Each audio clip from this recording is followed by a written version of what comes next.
assim, Efésios capítulo 5, versículo 1.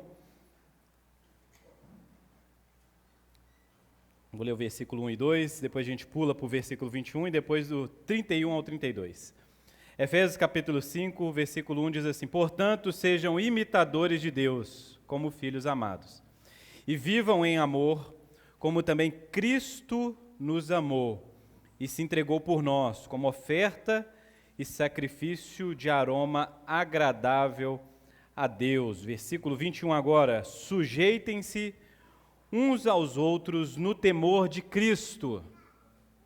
E versículo 31 e 32: eis porque o homem deixará o seu pai e a sua mãe, e se unirá à sua mulher, tornando-se os dois uma só carne. Grande é este mistério, mas eu me refiro a Cristo e à igreja. Amém. Vamos orar mais uma vez? Deus, nos ajude a compreender um pouco mais a sua palavra, e que essa palavra possa nos colocar diante uns dos outros em amor, em sujeição, em misericórdia.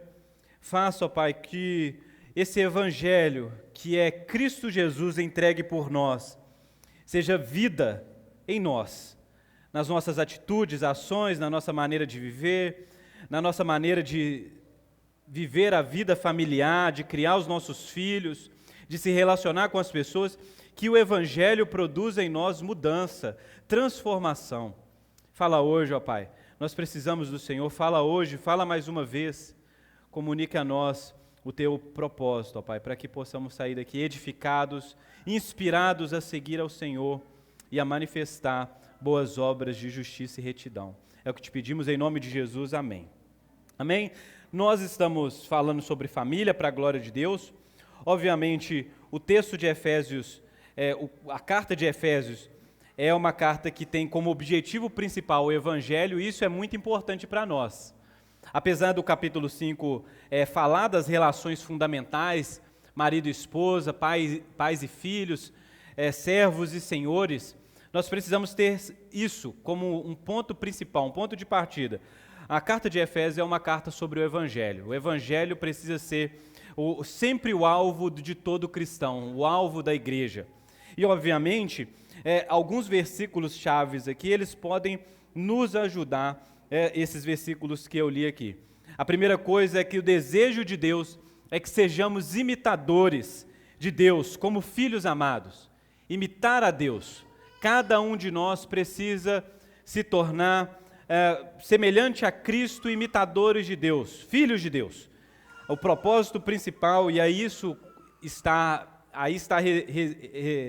a sua identidade, é de que você é um filho de Deus e deve viver desta maneira, independente da sua profissão, do estado civil em que você se encontra, você é um filho e uma filha de Deus e deve viver dessa maneira.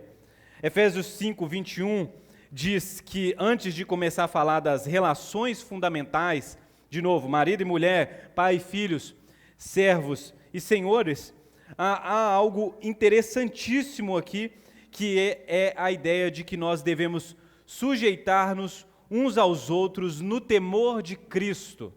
Ou seja, ter essa atitude de humildade, mansidão e misericórdia para com o outro, sempre. Independente se é a nossa esposa ou marido, o nosso filho ou o nosso pai, o nosso servo ou o nosso senhor. Sempre temos que ter essa atitude de humildade por causa de Cristo, por causa do nosso temor a Cristo.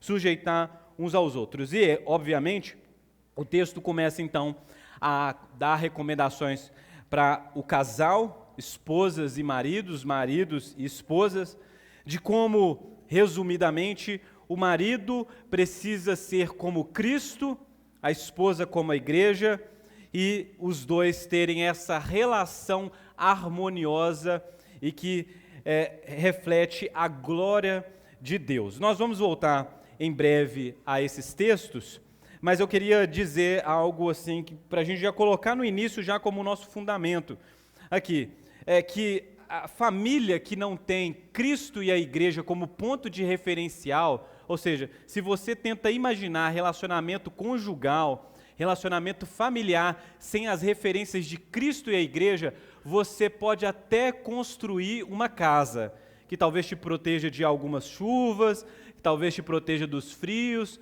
mas eu não te garanto que no tempo ruim, nas tormentas, nas tempestades, essa casa irá prevalecer. Sem Cristo, sem o entendimento da relação de Cristo e a igreja, você pode até ter um casamento, mas esse casamento está sem um fundamento firme. Ou seja, a gente não está negando que o casamento como instituição universal, um casamento como algo bom e que a bênção de Deus está ali. Mas você como cristão precisa entender que Cristo e a igreja é o referencial para o seu casamento. Entendeu?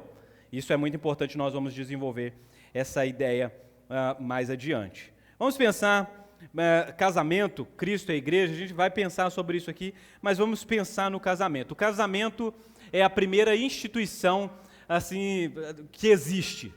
O casamento é algo fundado por Deus, o próprio Deus deseja a união do homem e da mulher, a gente percebe isso em Gênesis capítulo 1, assim como Deus é uma família, o ser humano, ele também é uma família, né? A verdade mais importante sobre o homem é que ele é a imagem de Deus. Todos nós carregamos em nós a imagem de Deus. A glória do homem é que ele reflete a glória de Deus, assim como a lua não tem glória própria, a não ser quando vira sua face em direção ao sol, o homem cumpre o seu propósito quando reflete a glória de Deus. Nós fomos criados para a glória de Deus. Nós necessitamos de virar nossa face para Deus para que nós possamos cumprir o nosso propósito, glorificar a Deus. Você foi criado para glorificar a Deus, para refletir nesse mundo criado a glória de quem Deus é na eternidade. Em um ambiente criado onde tudo é próprio para nós, para a nossa frutificação, crescimento, para o nosso desenvolvimento, você é convidado, convocado a glorificar a Deus com a sua vida, No entanto, o homem sozinho, ele fica incapaz de compartilhar essa glória de Deus de maneira completa. É por isso que no casamento, Gênesis 1, homem e mulher são criados à imagem de Deus. Homem e mulher. Esses seres que têm certa semelhança, dignidade, propósito, mas que têm também características diferentes, são convidados a uma relação de unidade, a compartilhar a imagem e semelhança de Deus. Isso é algo importantíssimo, porque Deus é uma comunidade, Deus é uma família. A nossa teologia sobre Deus deveria afetar profundamente a nossa teologia sobre as relações, principalmente a relação conjugal, né? O entendimento de quem Deus é deveria afetar o nosso entendimento de quem nós somos e quem devemos ser. Porque somente uma comunidade, uma união de singulares, poderia refletir a imagem de Deus, visto que Deus é uma família. Pai, Filho e Espírito Santo existindo eternamente em um perfeito, seguro e prazeroso relacionamento. A Trindade, ou seja, Deus, existe em perfeito relacionamento, em relacionamento de honra, de alegria, de prazer. Pense sobre Deus. Antes de pensar sobre família, pense sobre Deus. De como Deus está satisfeito nesse relacionamento. Pai, Filho e Espírito Santo. Não há conflito, não há divisão, há serviço, há misericórdia, há glória, há reconhecimento da dignidade. As pessoas da Trindade se relacionam eternamente, sem necessidade de algo, sem necessidade de alguma coisa para fora disso, que possa te trazer, quem sabe aí, alguma completude. Pai, Filho e Espírito Santo são completos. Pai, Filho e Espírito Santo estão satisfeitos, encontram prazer na relação do outro. Não há conflito. Há, na verdade, uma convergência de interesses, de prazeres. Pai, Filho e Espírito Santo. E uma relação de misericórdia e amor, uma relação de beleza, de bondade, de justiça.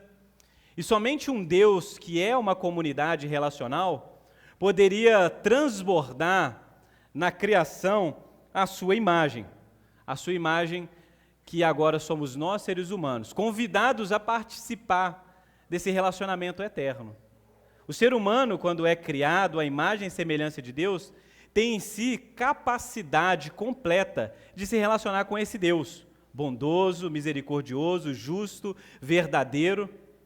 A humanidade, homem e mulher, deveriam ser, nesse planeta criado, aquilo ou a expressão daquilo que Deus é na eternidade. Aqui nós precisaríamos, e é interessante essa ideia, de que homem e mulher recebem funções ou propósitos iniciais para a vida nesse mundo, né? Cultivar, guardar, multiplicar, crescer, frutificar. Use as palavras que estão ali em Gênesis 1 e Gênesis 2. O ser humano recebe uma missão que o próprio Deus o torna capaz de realizar, para que na unidade desses dois, homem e mulher, uma só carne, a glória de Deus pudesse ser revelada. A família é o ambiente da glória de Deus, em Gênesis 1 e Gênesis 2. É o lugar onde Deus olha e vê não somente uma outra coisa, mas um povo, uma humanidade que é parte de si. Na criação fica expresso, né, no trabalho, na responsabilidade do ser humano, nós conseguimos conhecer não somente mais de Deus, mas também mais de nós. Não somente mais de nós, mas também mais de Deus. É verdade. Sem estar ligado a Deus, sem estar conectado a Deus, nós perdemos a nossa capacidade de estar conectado ao nosso próximo. Relações fundamentais. Deus, nós, como parte de um grande e glorioso propósito. Se você pensasse no texto de Gênesis, continuasse a pensar, nós chegaríamos à conclusão: um para o outro, ambos para Deus. No relacionamento familiar glorioso, um para o outro, ambos para Deus. O ser humano, o homem e mulher não são criados apenas para si mesmo. É verdade. Quando nós encontramos aquela pessoa e que nós vamos dividir e compartilhar o resto das nossas vidas, nós somos muitíssimos abençoados. Somos extremamente abençoados com felicidade, alegria. A gente ama. E a gente nasceu para amar, é verdade. A gente nasceu para ter alguém do lado, não é bom que o homem esteja só. E isso é interessante, porque como no mundo criado perfeitamente, com Deus presente, o homem pode não estar bem sozinho. Já parou para pensar sobre isso? De como no mundo criado perfeitamente, em um perfeito relacionamento com Deus, o homem sozinho ainda não está totalmente bem, falta algo, não é bom. E por isso, um outro semelhante a quem o homem é necessário para que haja propósito e, de alguma maneira, uma vida completa. A mulher é criada, né, como essa auxiliadora idônea, muitas traduções trazem isso, né? A adjuntora, nós conversamos sobre isso ontem. A ideia da palavra para auxiliadora, a gente comenta muito sobre isso, a palavra Ezer, né? É a palavra que comunica a ideia de um exército auxiliar, assistente ou aliado. De quando um exército iria à guerra contra outro exército, no entanto, era incapaz de vencer essa batalha se não fizesse uma aliança com um outro exército. E é por isso que nessa tarefa de glorificar a Deus, nós não vamos conseguir fazer isso sem que tenha outra pessoa que nos ajude. Não é bom que um homem esteja só. Não é bom que você não tenha um aliado que te ajude nessa missão de glorificar a Deus como Criador. Então, por isso, Adão recebe então a sua esposa Eva e percebe em Eva parte de quem ele é, osso dos meus ossos, é quem eu sou. É de fato semelhante a mim. Assim como fui criado à semelhança de Deus, ela também foi criada à semelhança de Deus e de alguma maneira tem o que eu tenho.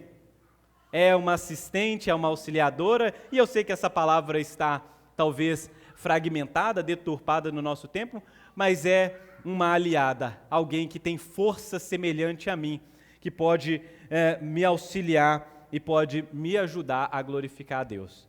Então, a mulher, ela não é simplesmente criada para ser um acessório do homem, não é isso que a Bíblia diz, mas é alguém essencial na vida do Adão para que ele cumpra a sua vontade, a vontade de Deus. Então a família começa com a unidade do homem e a mulher. Esse ambiente, por isso que a gente vai começar por aqui. O casamento é algo tão sagrado, é tão maravilhoso, porque ele sempre vai fazer com que a gente volte quando as coisas eram boas antes do pecado.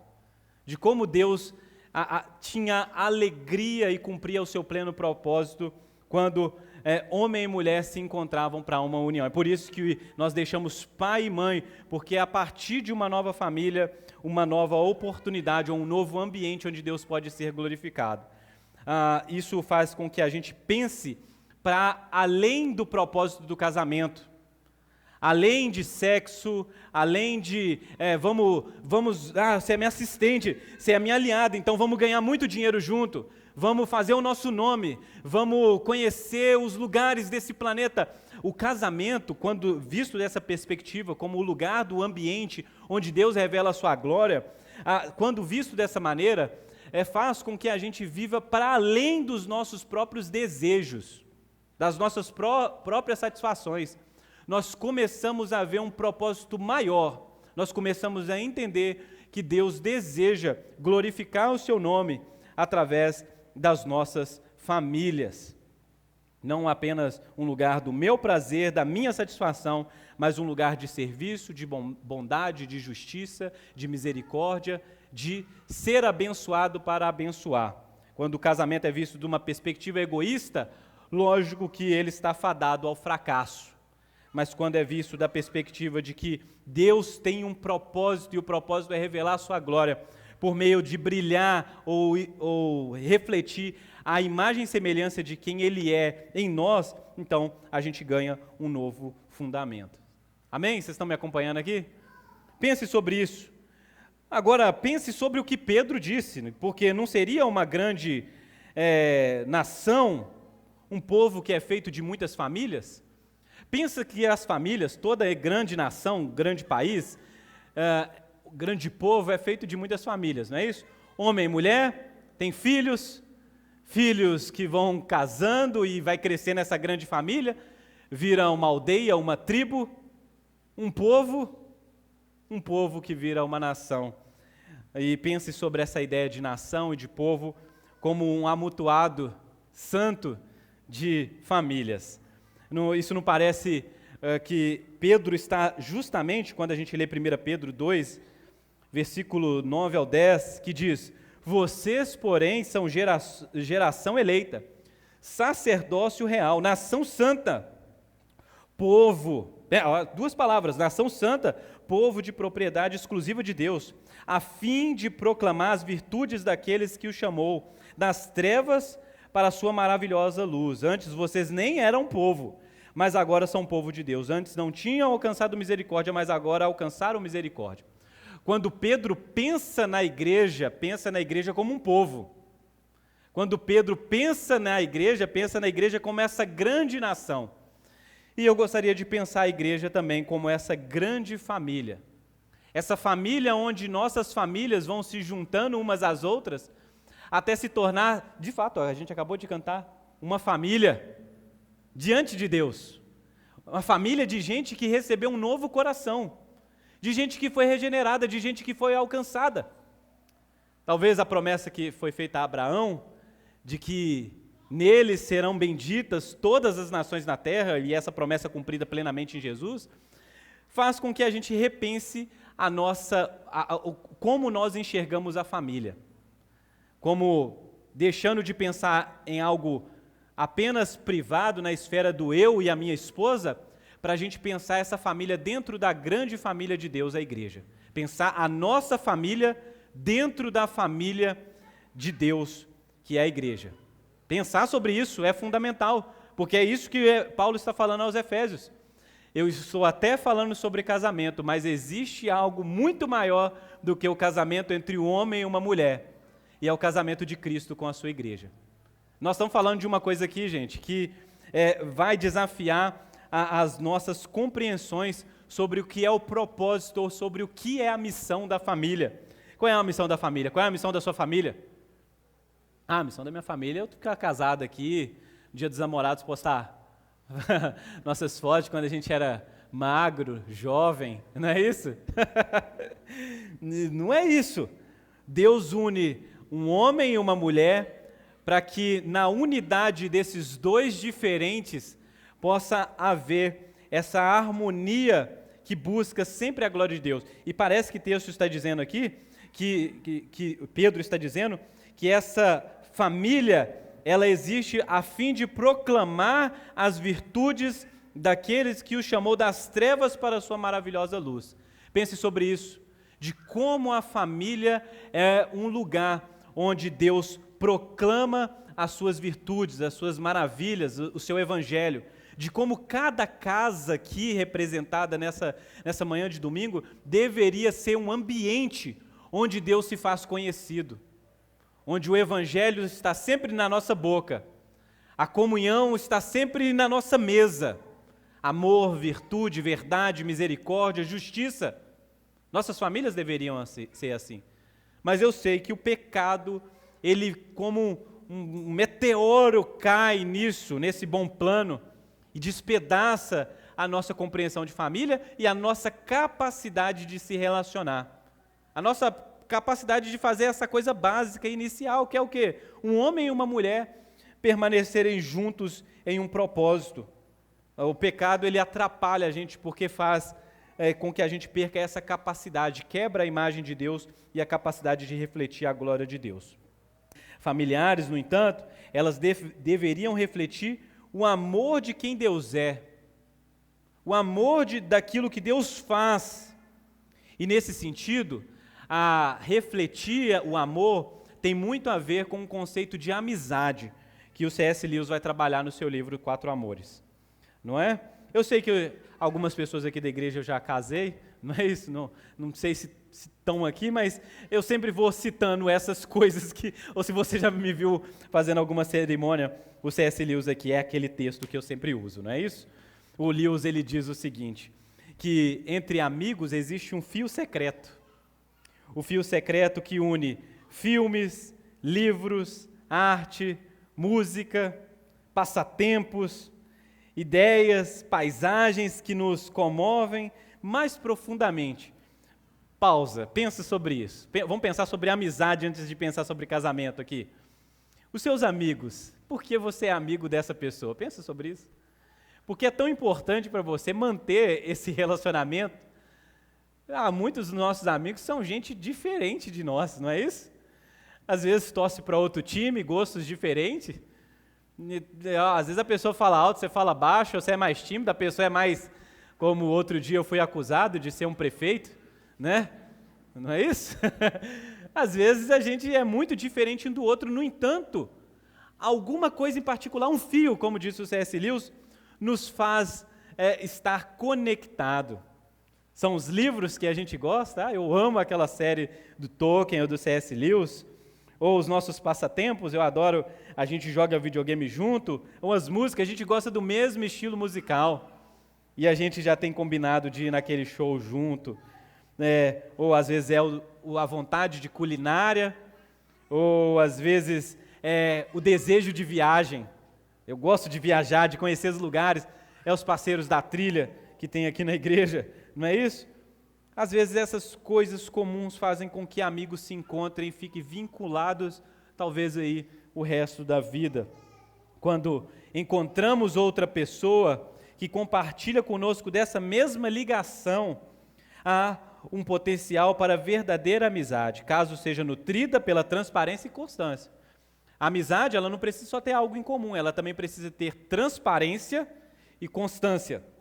Você precisa continuar lendo os livros, você precisa continuar assistindo os filmes, lendo os mangá, não é isso? Precisa aparecer no jogo, não é isso? Se você entra lá na sala, lá, os caras que jogavam com você o FIFA, lá, todo mundo, acabou a amizade, não é isso? Vocês gostavam de jogar vôlei junto, ou futebolzinho. A amizade, ela precisa ser nutrida pela constância. É por isso que nós falamos que relacionamentos aqui dentro da igreja, amizades aqui na igreja, ela precisa ter constância, você precisa aparecer, meu irmão. Você não precisa fazer muita coisa, você precisa aparecer. Você precisa estar lá. Eu sei que às vezes você não tem dinheiro para ficar acompanhando, esse negócio de sair toda hora, não há dinheiro que aguente, é verdade. Mas você precisa aparecer, você precisa ver, abraçar, conversar, contar como está a sua vida, lamentar, dizer. Você precisa ser visto, você precisa ver. Amizades são nutridas pela constância. Por isso que o sermão de hoje, apesar de falar sobre família, é um sermão sobre relacionamentos. Amizades, algo essencial, não se torne uma pessoa sozinha. O paradoxo é que a amizade não pode ser voltada apenas para si mesmo. Ninguém gosta de ser amigo de gente egoísta. Essa é a verdade. Gente em si mesmada. Ela deve ter o outro como propósito, algo que os dois amigos estejam comprometidos e que os encante e que os transcenda. Tem que ser aquela coisa, o próprio C.S. Lewis vai dizer, é aquela coisa que a gente chega no lugar e a pessoa fala assim, você já assistiu aquele filme, aquela série? E a pessoa, o outro é surpreendido e fala, você também? Eu pensei que era só eu que tinha esses gostos. Eu sou irreconhecível, eu vou dizer para a pessoa, eu gosto disso, eu gosto daquilo, aquilo ali me encanta, aquela banda, e ninguém sabe do que eu estou falando, mas você também gosta disso, e nessa surpresa, nessa alegria, nesse espanto bom de saber que o outro gosta da mesma coisa que você gosta, aí está o cenário perfeito para que uma grande amizade cresça. É neste lugar que eu queria chegar, porque a família, ela deve ser iniciada com esse grande interesse em comum, de ter não somente si mesmo, mas ter uma coisa maior. E aí você pode usar coisas do nosso tempo, do nosso mundo, trabalho, a pessoa trabalha no mesmo coisa que eu gosto, ou ela gosta do mesmo time que eu gosto, ela é do Galo, então eu vou casar com alguém que é atleticano. Se você for usar esses parâmetros, né, você tem aí, ó, já me cortou metade de Minas Gerais, não é isso? Então é isso. Complicado, né? É verdade. O Galo é 70%, 80%, quem sabe. Vamos continuar nosso sermão aqui. Mas, acalmem o coração. Se for time de futebol, você já viu que não vai dar muito certo, né? Se a pessoa for do outro, você já vai ficar complicado, né? Se for trabalho, nem todo mundo trabalha. Se for um gosto musical, imagine aí você, eu gosto mais de MPB, ali aquela música, natureza, né? O outro gosta daquele rock pauleirão, você fala, meu Deus, que coisa é isso? Se for esses os motivos que unem vocês, talvez você até encontre uma pessoa com gosto parecido. Mas aqui que eu estou dizendo, falar sobre família cristã, você precisa ter algo para além para fazer as suas escolhas. Você precisa saber que Cristo, famílias iniciadas com o propósito de fazer Cristo conhecido, edificando o outro, tem maior capacidade de glorificar a Deus. Eu não estou dizendo que as outras não podem glorificar a Deus. Estou falando que quando Cristo é o alvo da nossa união, nós temos capacidade maior de glorificar a Deus. Então, calma, gente, fica tranquilo. Se você vê um casamento, você fala assim, não, gente, um casamento tem tanta coisa boa aqui, mas eles não são crentes. Então, de alguma maneira, Deus é glorificado nisso também, mas nós estamos falando de uma maior glória para Deus. E se você está aqui nessa manhã e pode me escutar, eu queria te dizer isso, que quando Cristo é não somente essa linha, esse fio condutor, mas esse cabo de aço que une pessoas, então nós temos uma capacidade maior de glorificar a Deus. E a busca por essa glória, ao invés de separar, ela vai o quê? Unir, trazer esses dois para mais perto. Então, nesse caso, pensando casamento cristão, a partir dessa perspectiva, pode até ser que a outra pessoa torça para o outro time, ou goste de outro gosto musical, ou tenha diferentes pontos de vista em relação às férias, não é isso? Um gosta de ficar dormindo, o outro gosta de ficar andando, não é isso? Então tem essas coisas. Mas apesar dessas particularidades que são importantes, mas não são mais importantes, nós temos aí uma grande expectativa de que esse casamento continue e permaneça unido. Está vendo como que é importante isso? E é neste lugar que a gente queria chegar. Famílias que desejam e buscam uma maior glória para Deus. Se você às vezes não tem o seu cônjuge casado, eu ainda quero te dizer que há esperança, não fica desanimado não, nós estamos falando de uma maior capacidade, mas a gente não está anulando uma outra forma, e eu queria que você ainda continuasse lutando pelo seu casamento, não desiste não, viu? Se você não tem uma pessoa que está aqui e não é casada com você, não é crente, é não sei o quê, não desiste não do seu casamento, casou é isso aí, é para sempre, tá bom? Continua firme nisso aí, buscando de Deus. Ou que você que vai assistir a pregação aí depois, né? Não entra em crise não. Tá? Efésios 5, agora sim a gente volta para o texto, Efésios 5, versículo 1. Uma hora a gente vai amarrar isso aqui, viu gente? O Emerson que é bom de amarrar essas pregações temáticas, né Emerson? Tem que aprender muito ainda. A gente vai amarrar essas... Efésios 5, versículo 1. Vamos ler de novo, talvez agora com uma nova perspectiva. Portanto, sejam imitadores de Deus, como filhos amados, e vivam em amor como também Cristo nos amou, e se entregou por nós como oferta e sacrifício de aroma agradável a Deus. Nosso primeiro objetivo nessa vida não é casar, apesar de eu estar falando sobre casamento. Apesar de eu estar falando da glória que existe em estar unido a uma outra pessoa, para que essa relação possa glorificar a Deus, o nosso primeiro objetivo para que Deus seja glorificado é ser imitador de Deus, como filhos amados. Deus deseja filhos, deseja que sejamos seus imitadores, deseja que a imagem de Cristo, como diz Romanos capítulo 8, versículo 29, que nós fomos predestinados para ser conforme a Cristo Jesus, uma imagem, um reflexo de Jesus, porque Jesus é o Filho de Deus, é o Filho do Pai. Assim nós também devemos ser esses filhos amados que vivem como imitadores de Deus. Deus deseja imprimir cada vez mais o caráter de quem Ele é em nós. Cada vez mais os seus atributos em nós, Ele quer ver isso florescendo. Então, independente se você é casado, ou solteiro, ou viúvo, ou separado, o que for que você é hoje aqui, né, você precisa entender que o principal objetivo hoje é que você tenha essa vontade e esse desejo e se esforce para cada vez mais ser visto como um imitador de Deus, um filho amado. Filho de Deus, é isso.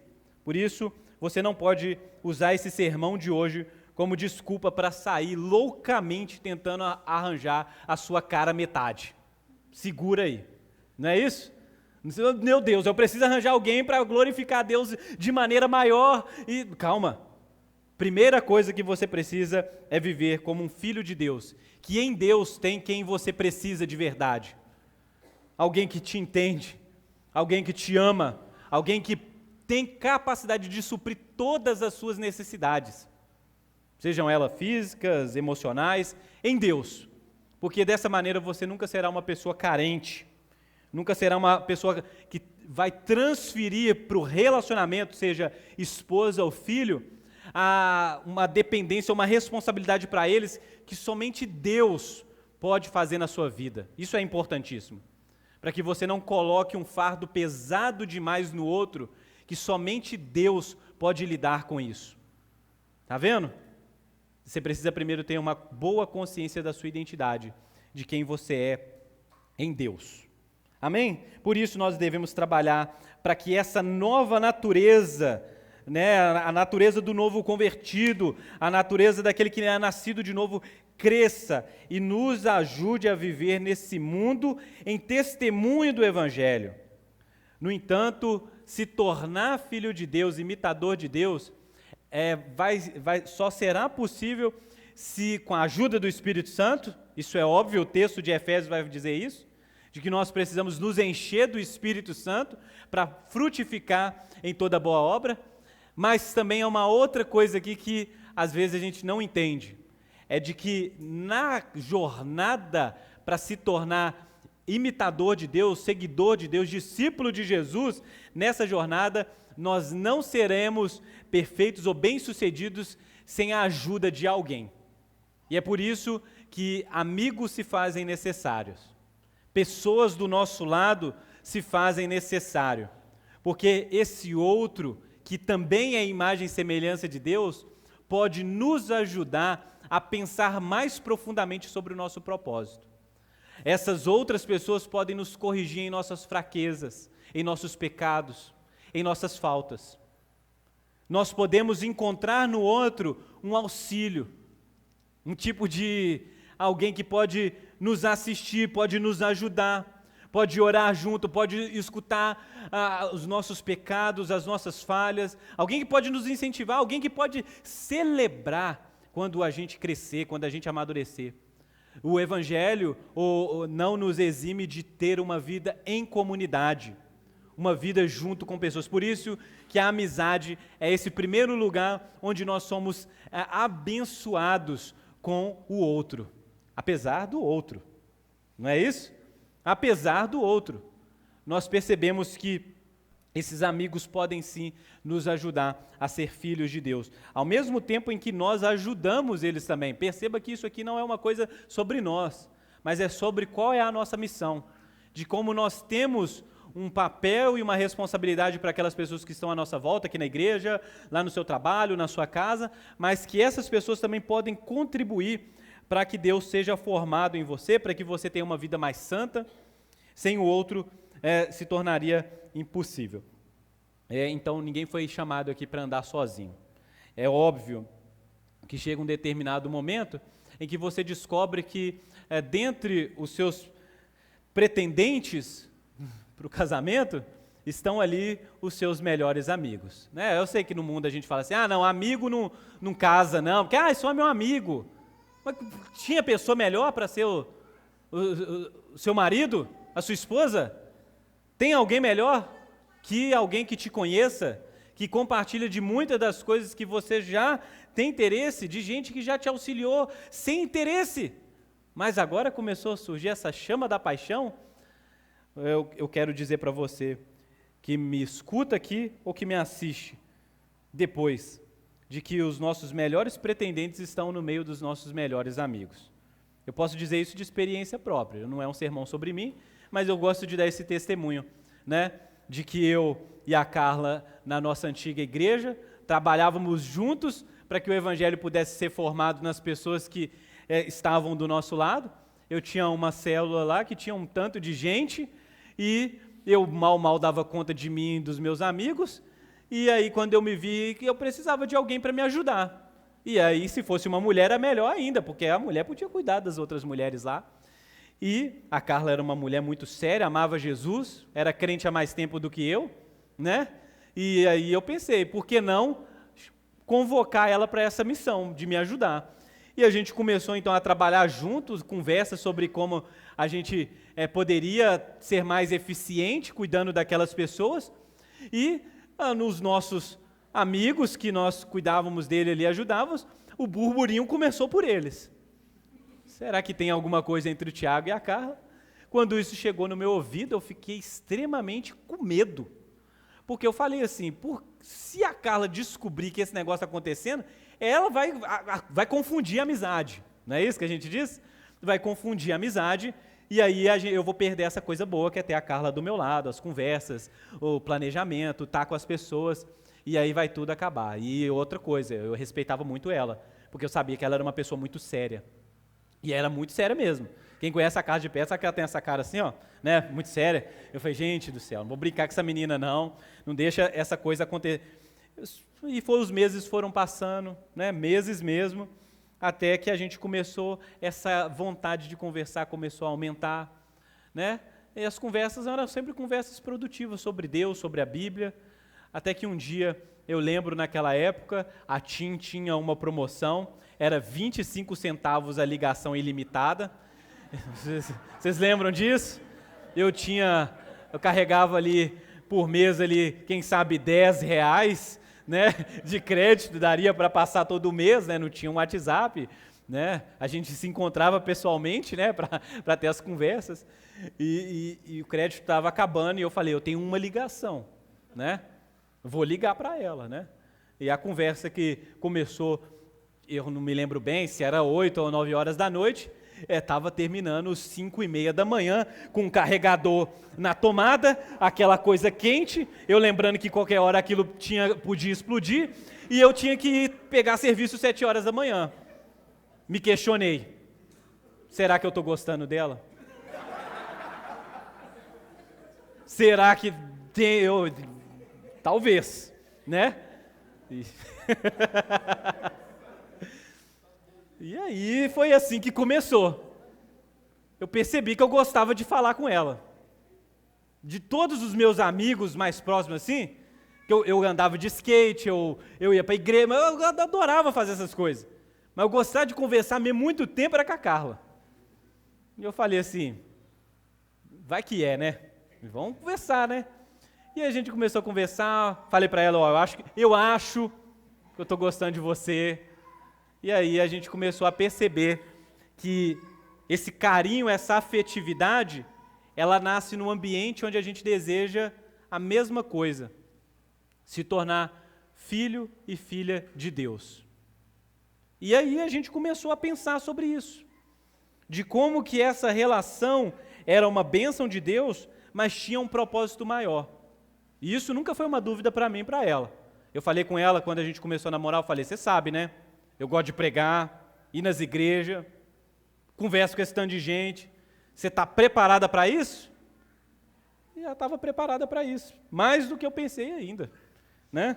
Então, você vê que o relacionamento, não estou falando que você tem que se tornar um pregador, nem a minha história tem que ser a sua história não, tá bom? Mas eu queria te dizer que quando Cristo é esse cabo de aço que une as pessoas, a gente tem aí uma possibilidade de viver alegrias e propósitos mais extraordinários e maiores em Deus. Amém? Imitar a Deus é uma tarefa difícil e quando é feita na ajuda de outras pessoas, se torna ainda melhor. Cristo como fundamento do casamento, Cristo e a igreja como imagem de como deve ser esse relacionamento. E aí nós entramos no versículo 21, sujeitem-se uns aos outros no temor de Cristo. Família é um ambiente onde nós somos desafiados rotineiramente a se sujeitar uns aos outros, a baixar as nossas guardas, a encarar um papel de serviço para o bem do outro, de deixar o orgulho de lado. Inclusive, se você é uma pessoa orgulhosa, está pretendendo casar ou se casou, eu quero te dizer que se você não vencer o orgulho, ou não deixar Cristo vencer o orgulho vai te vencer. Orgulho, inveja, egoísmo, ira, preguiça, essas coisas que são voltadas para si mesmo, todas elas devem ser vencidas quando a gente começa uma família. Primeiro no casamento, é verdade ou não é? Primeiro no casamento. Ninguém quer lavar vasilha, lava banheiro, não é ou não é? Acordar cedo, o outro que deixou a tampa da pasta de dente fora do lugar, não é isso? Ele não quer ir lá fechar, não é isso? Meu Deus do céu, que meia é essa?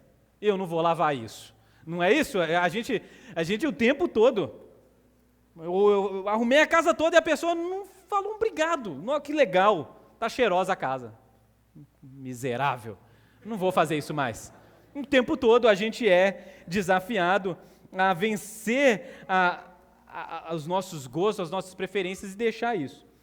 Mas eu não estou falando só sobre casamento. Quando você nasce numa família, né, você já nasce sendo ordenado, não é isso? Mas já tem patrão, já nasce pai e mãe, tem que fazer isso, tem que fazer aquilo. Não é fácil amar os pais. Não é fácil você que é cristão hoje aqui, filho de Deus, que vive com os seus pais, não é fácil até hoje se sujeitar aos seus pais. Mesmo você achando que sabe mais do que ele, não é isso? Ou que ela, sua mãe. Por isso que o sujeitar aqui é importantíssimo para a gente poder interpretar as outras sentenças aqui, de como os nossos relacionamentos precisam ter sempre o outro como um alvo realmente do nosso respeito, que se sujeitar ao outro é importante para o nosso bom relacionamento. Obviamente um casal que entende isso, encontra apoio, né, na criação de filhos, no relacionamento com os avós. A gente entende, por exemplo, que a ideia de sujeição ao outro faz até que pais e mães entendam as suas responsabilidades com os filhos. De que filho não é simplesmente para fazer a gente feliz, não é isso? Se você pretendeu, que os mais velhos aqui vão dizer isso com muito mais propriedade, que a gente planeja o filho, vou ter o filho, vou ser feliz demais com ele, o quarto vai ser dessa cor, vou comprar esses brinquedos, vou colocar esse laço, ou vou dar essa blusa do time que eu torço para o menino, e o menino vai me matar de felicidade até quando ele completar 21 anos, vou ser feliz, não é isso? Depois ele vai embora, mas eu fui uma pessoa que fui feliz. Nas primeiras semanas você começa a perceber, você deu à luz a um ser humano que tem muita fome, né? Que é extremamente irritado. O que eu fiz para merecer toda essa fúria? Não é isso? Começa a se questionar se realmente foi uma boa ideia. Mães que sabem disso mais ainda, né? Por que eu arranjei o segundo? Né? Não aprendi a lição. De que os filhos, quando a gente lê que são heranças do Senhor, não é uma herança que existe para nos enriquecer, mas são riquezas de Deus que Deus nos dá para que a gente possa cuidar, para que a gente possa ser mordomos fiéis.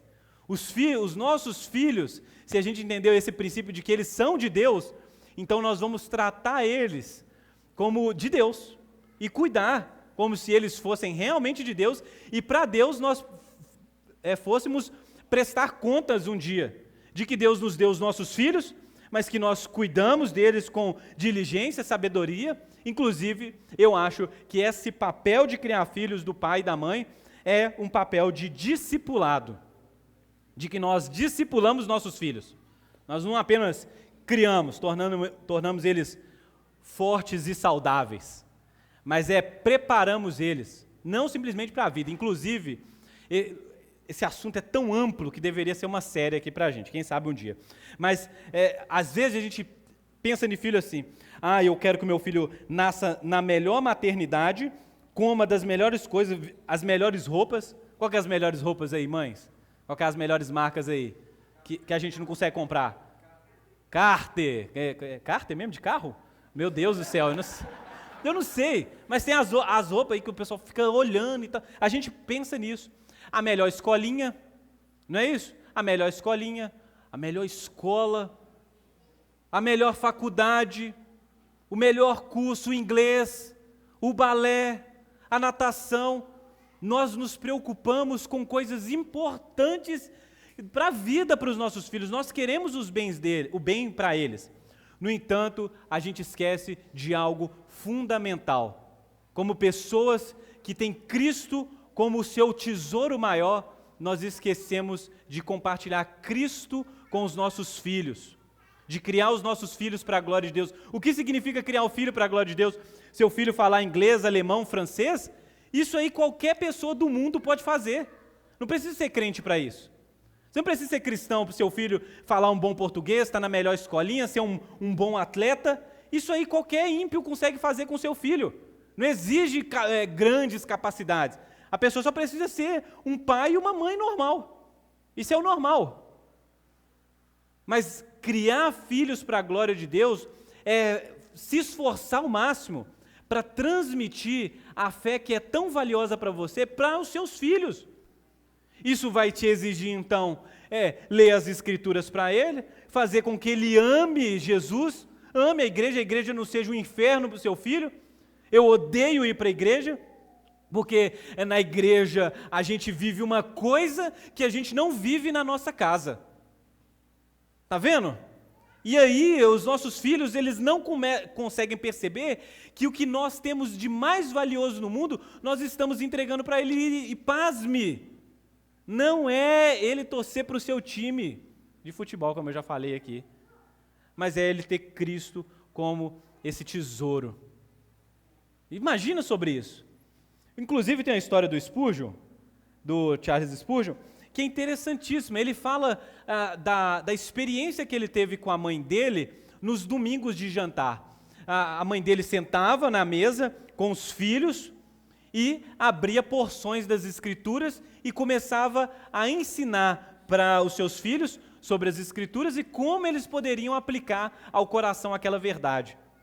Um certo momento, a mãe de Spurgeon, ele dizendo, conta quando nós estávamos numa idade um pouco mais madura, a minha mãe, ela fez uma oração com a gente na mesa e fez uma oração que marcou a minha vida.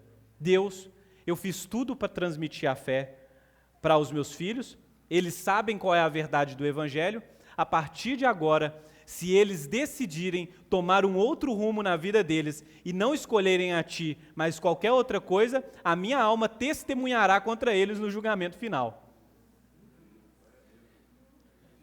Você fala, não pode falar isso que a gente... O menino vai dar um problema na cabeça do menino, nós vamos, o resto da adolescência dele vai gastar com um psicólogo, né? A Carla e a Natasha que agradecem, não é isso? Mas não é isso? Mas o exemplo marcou tão profundamente o Spurgeon, que ele percebeu, ele falou assim, cara, é importantíssimo, eu lembro das conversas. Eu descobri que o amor da minha mãe era Jesus, e ela estava me dando o amor dela, quando ela pregava o Evangelho para mim, quando ela me ensinava. Então, pai, mãe, eu sei que a gente pode fazer muita coisa, e você deve fazer isso. Não estou dizendo que você não deve ter um plano de saúde, colocar na boa escolinha, educar, colocar na escolinha de futebol, no balé, na natação, levar o seu filho para viagem. Não é que você não possa fazer, você tem que fazer isso. Se você pode, trabalhe, se esforce, tem esses momentos, isso é preciosíssimo. Brincar com o seu filho, né? Colocar ele para dormir, levar ele para viajar, fazer coisas de pai e filhos, você precisa ter essas experiências, isso é extremamente saudável. Isso, inclusive, ajuda muito no processo futuro do amadurecimento da criança. Mas se você é cristão, você precisa ter Cristo como prioridade da sua família. Se você é um líder, por exemplo, um homem, conversando com homens aqui nessa manhã, se você é um homem na sua casa, meu irmão, dá uma ajeitada assim na sua causa e fala, não, vou tomar as rédeas disso aqui.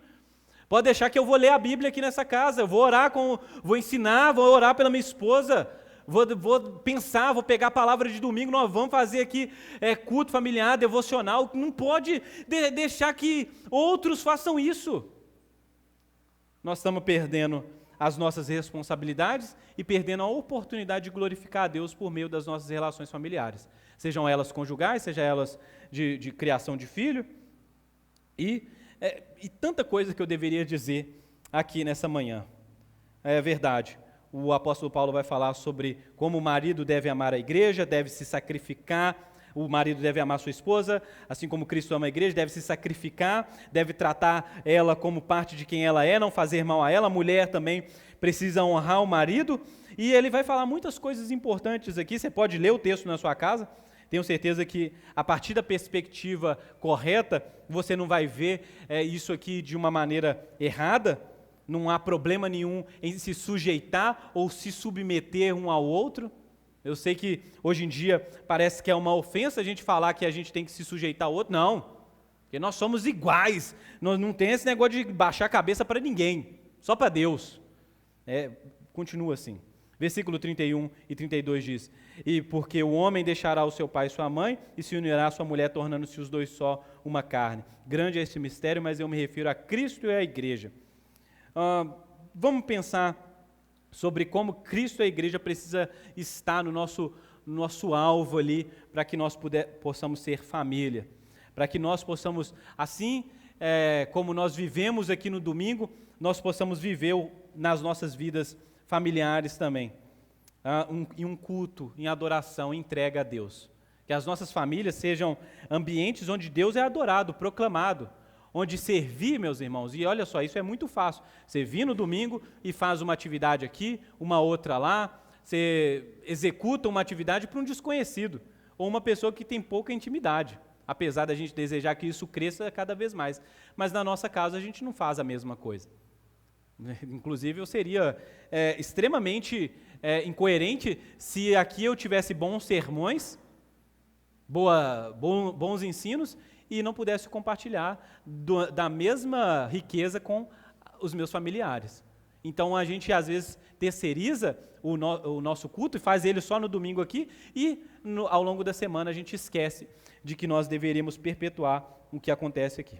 Queria dar alguns conselhos para a gente não ficar agarrado aqui muito tempo. Deus vai dar a oportunidade de a gente conversar um pouco mais. Tenho certeza que no encontro de mulheres e de homens a gente tem conversado sobre essas coisas também. Mas eu queria falar sobre grupos específicos aqui. Primeiro para os casais. Obviamente, nós precisamos um do outro. O casamento é um ambiente onde nós podemos nos complementar naquilo que nós somos incapazes sozinhos. A missão não é a missão do marido, a missão não é a missão da mulher, a missão é a missão do casal, de glorificar a Deus, de fazer o nome de Jesus conhecido. E para isso nós vamos ter que somar as nossas habilidades, as nossas sabedorias, os nossos temores a Cristo, as nossas teologias, para que o nosso relacionamento seja um relacionamento que glorifica a Deus. Marido e esposa, obviamente, precisam maximizar os dons e talentos uns dos outros. E é extremamente importante você saber disso. De que eu sei que às vezes a gente se une para ficar criticando o outro. Inclusive fazemos isso publicamente, coisa triste e feia quando eu vejo acontecendo. De que a gente fica lá, nossa, você vê, o fulano é assim mesmo. Falando mal dos nossos cônjuges na frente de outras pessoas. Ou quem sabe em casa, você é burro mesmo. Você é sem atenção. Mas você sempre foi assim. Casamento é um lugar onde a gente ajuda o outro a curar essas imperfeições e a melhorar o que já é bom. A gente precisa um do outro. Se você empreendeu alguma vez na sua vida, seja homem ou mulher, o marido ele pode incentivar, é isso mesmo, deixa que você vai provar aqui os bolinhos aqui. Vou pensar nessas ideias, a ajuda mútua para crescer na vida é essencial. A gente não pode encarar isso só como incentive um ao outro em todas as coisas. A pessoa começou a malhar, incentiva, não critica não. Não, mas aí vai ser difícil também o trabalho, hein? Pagou para o ano todo e não está indo. O que é isso? Não faz isso não. Pense em como a gente pode crescer, não só espiritualmente, obviamente, mas crescer na vida um do lado do outro. Lembra sobre isso, viu, mulheres? Ser auxiliadora não é ser empregada. Obviamente, ninguém está dizendo isso e a Bíblia não está dizendo isso. A gente precisa entender, e vocês precisam entender, que nós, homens, maridos, precisamos de vocês. Pessoas que podem nos assistir em nossas fraquezas e se aliar nos nossos propósitos.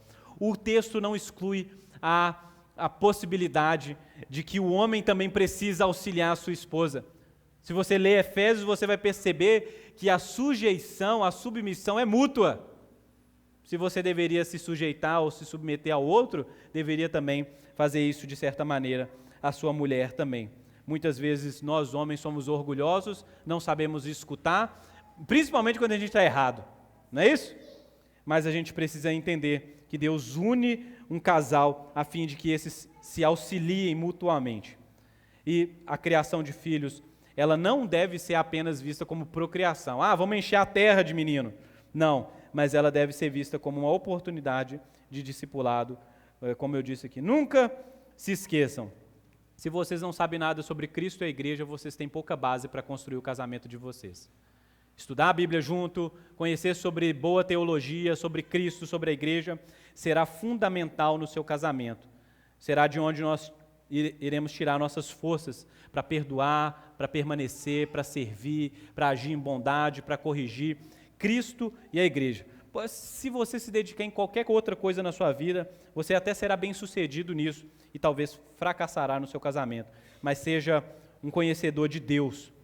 Entenda como que Cristo ama a sua igreja e como a igreja ama a Cristo e transfira isso para o seu casamento. Os avós que estão aqui nessa manhã, eu queria dizer que o tempo de vocês de discipulado já passou. Eu sei que às vezes a gente quer ficar ali em cima dos nossos filhos, e eu sei que muitos de vocês são cuidadosos até demais, não é isso?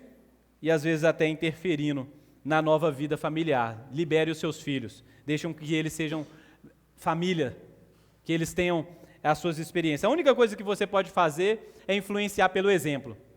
Eles precisam continuar vendo em vocês, a vós, pessoas que amam a Jesus, que continuaram amando a Jesus mesmo depois que os filhos deixaram a casa.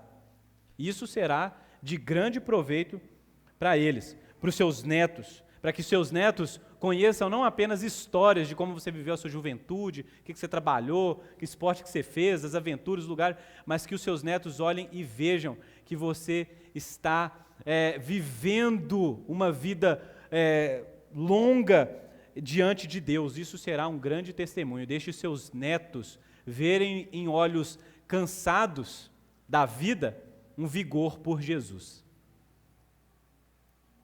Solteiros, viúvos, separados, você que está aqui nessa manhã, eu queria dizer para você, Deus deve ser glorificado na sua vida agora. Agora. Não espere um casamento, um novo casamento, não espere o momento chegar para que Deus seja glorificado. Agora há uma oportunidade de viver e fazer coisas em Deus que quando você estiver casado é outra missão, é outro rolê, como dizem aí, não é isso? Aproveite o tempo, aproveite que você pode gastar a sua energia, que não tem uma outra pessoa para você prestar contas agora, que não há uma criança que você tem que carregar, voltar para casa. Aproveite o seu tempo, o apóstolo Paulo diz isso, que é bom você dedicar a sua vida agora a Deus, à igreja, a servir, a cuidar, a pregar, a viver. E é isso, use a sua solteirice, digamos assim, para glorificar a Deus. No entanto, você deve se preparar. Se você pretende casar, você que me escuta aqui, você que pretende casar, ter filhos, uma família, você já pode se preparar agora. Sendo uma pessoa mais santa, que conhece mais a Deus, olhando pessoas que estão à sua volta, casamentos mais antigos e olhando e vendo o que é importante nessas relações e o que você pode trazer para a sua também. Enquanto isso, as amizades são de grande ganho para você. Então, para finalizar, e agora é verdade, o Deus que ama e trabalha para a sua própria glória, olhou para o futuro e viu uma igreja santa, sem ruga, sem mácula, sem defeito, sem pecado, e é assim que a gente deveria olhar também os nossos relacionamentos. Marido olhando esposa, esposa, marido, pais, os filhos dos pais. Nós deveríamos olhar uns para os outros com esperança de que por meio de Jesus Cristo, o nosso Senhor e Salvador, esse pecador que está diante de você pode ser santificado, aperfeiçoado, pode se tornar aquela pessoa que Deus já vê, uma pessoa madura, uma pessoa gloriosa. Aquilo que Jesus já vê em nós, nós precisamos enxergar na vida um dos outros. Então, por isso que casar é uma grande aposta, fala a verdade. Porque você faz uma aposta, você não sabe no que vai dar. Vai, não, vou aqui... Não, você acredita que Deus vai trabalhar no caráter dessa pessoa e essa pessoa vai se tornar um homem ou uma mulher de Deus. Discipular os filhos é isso. É uma grande aposta. Você crê que transmitindo, sentando, corrigindo, pregando o evangelho e ensinando, lendo os livros, o seu filho vai se tornar um servo de Deus, um filho, uma filha que glorifica a Deus. É isso, nós caminhamos pela fé, buscando ter essa mesma esperança de que Cristo olha para a igreja e vê algo pronto. Assim nós devemos também olhar uns para os outros. Amém?